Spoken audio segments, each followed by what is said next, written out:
Donc l'avantage, c'est protection des données sans fuite possible, autonomie et facilité de personnalisation, puisque vous faites ce que vous voulez. C'est comme de pouvoir faire un GPTs, comme on disait avant là sur ChatGPT, mais là c'est infini. Vous pouvez vraiment partir d'une base existante, le fichier open source, et l'améliorer que avec vous, avec vos informations, et faire un fonctionnement clé en main. Globalement, quelques points de vigilance sur tout ce qu'on vient de se dire.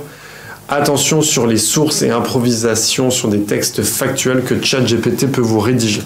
Donc, oui, Lata, tu peux donner des informations à ChatGPT pour rédiger des textes. C'est-à-dire, tu lui dis, t'es pas obligé de lui dire, voici ce que je veux écrire en anglais, traduis-le en français.